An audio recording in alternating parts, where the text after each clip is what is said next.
Ireland, once home to the Celts and the Vikings, today to 4.5 million Irish people. But some locals believe that its island's inhabitants have long included a cast of mythical characters as well. From fairies to the banshee, ghosts and leprechauns, tales of these fantastic creatures have held a special place in the hearts of millions over the generations. These stories were once a way of explaining the inexplicable, or told as a form of entertainment. But in today's world, it seems that their role has changed.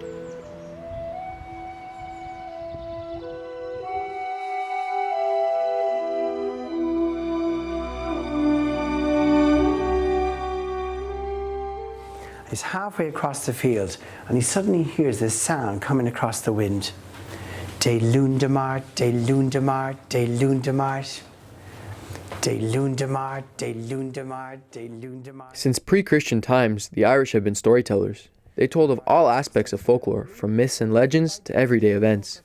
Whether presented intimately around a campfire or publicly to an audience, these stories have captured imaginations for centuries. Do you know what could do with a bit of an extra day and another tune as well? And he's got a bit of a tune in his head as well. He starts going, De Lundemart, de Lundemart, de Lundemart, decading. Silence. Today, many strive to keep this tradition alive. Johnny Daly is one of them. He offers evenings of storytelling at the Brazen Head in Dublin. Established in 1198, it is the country's oldest pub. Every night, he invites tourists and locals for an evening of folklore, where he hopes to provide an insight into a special part of the country's heritage. Well, I think Ireland's very unique because we actually have an incredibly rich folklore that's been preserved here because we were out at the edge of Europe, was one factor. We were a rural country for a longer time. So the oral tradition and the way of telling stories survived here longer. Rianaki Ogan works to preserve these tales for future generations. She is the director of one of the largest archives of oral and ethnological material in the world. So here we have the manuscript collection, which was started in the 1920s, 30s, and you'll see the tan-bound volumes. They belong to the Irish Folklore Institute, which predated the Irish Folklore Commission.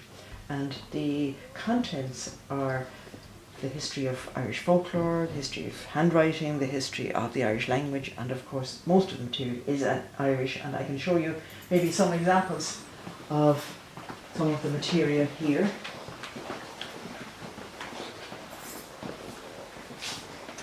And if we just pick any volume really, maybe we take this one and we just have a look at it. And you can see the painstaking work of the collectors as they transcribed the words of the storyteller to paper. This collection was started less than 100 years ago. This means that most Irish tales throughout history were never formally recorded. They were passed on by word of mouth, changing slightly with every teller who told them and every audience who heard them. One would imagine that possibly stories were of even greater importance than they are today, because they were probably the sole means of entertainment. The legend was a means of communication, and I think it's very hard for us to imagine a time before there were any electronic devices or telephones for communication, and I suppose most of those legends were never written down. So again, it's very difficult to state categorically what the significance was. We do know that this is how people pass the time. Many of these stories told of regular happenings embellished by elements of a fantastic world. This world was often used by the teller to fill in the grey areas of life. When they didn't have scientific knowledge to explain everything, you needed an explanation, and this very word gave an explanation to everything. If you didn't know what it was, it's the fairies, and you gave an order to things that couldn't be explained. And you know, we sort of laugh at the fairy word now, but for them back then it was a very real world, and it gave them peace of mind. And that gave an order to things, and it explained all the unexplainable things going on about people. Fergus is a fifth-generation Dubliner. As a boy, he and his peers never doubted the truth behind these stories. They like to believe in it, you know, it's part of us. They would frighten you to go to bed early about the banshee and things like that. They would, that was the banshee. If you found a comb in the street, it was the banshee's comb, and somebody was going to die. It's just to frighten you, you know, old folklore. Old folklore that may be losing its significance in today's Ireland. Mark Conley has been working as a Dublin tour guide since finishing his master's degree in history. I consider most of my friends would either, like me, have no knowledge really of Irish mythology, or very little knowledge of Irish mythology, or what knowledge they would have would be, well, one of skepticism about a lot of the stories and things like that. Anyway, it's a nice tribute, I think, to musical genius that this country has produced down through the years. I think for a lot of people my age, that's something that's quite funny. We kind of like to, joke about, oh, North Americans so stupid, they believe in leprechauns and things like that, I don't think Irish mythology is such an important part of our culture anymore. A lot of Irish people feel that they're for foreign consumption, an image to sell to the world. This is what the Irish Tourism Authority would like to capitalize on in the coming years.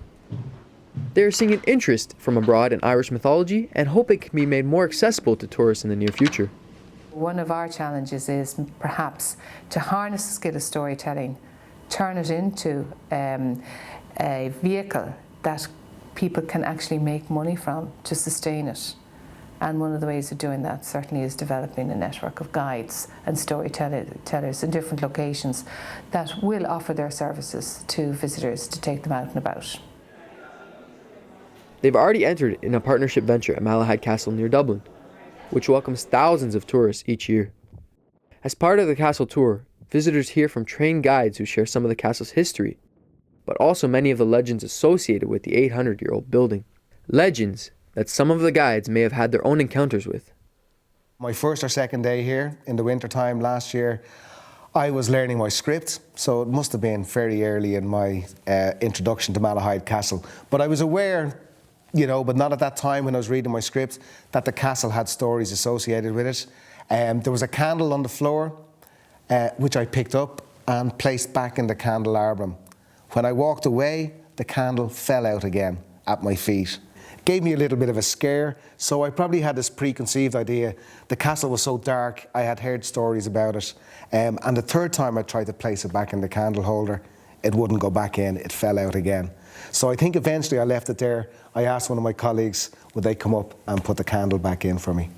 So personally, I like to think maybe it was one of the family ghosts just welcoming me to the castle. That's what I'd like to believe. Brian enjoys telling these stories and finds satisfaction in knowing that he is contributing to the Irish storytelling tradition, one that he fears isn't what it used to be. Are you finished in this room, Margaret? I'm finished. Great. There's a good saying that the ghosts and the fairies died out in Ireland when electricity came.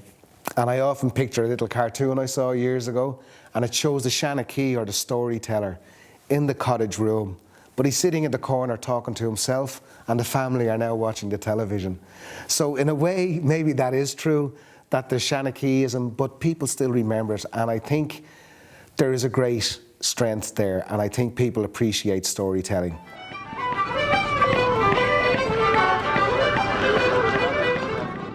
Stories in Ireland, the coming around the fire and telling stories is not as strong, in fairness, as it used to be. It's withered away a lot with TV, the arrival of TV.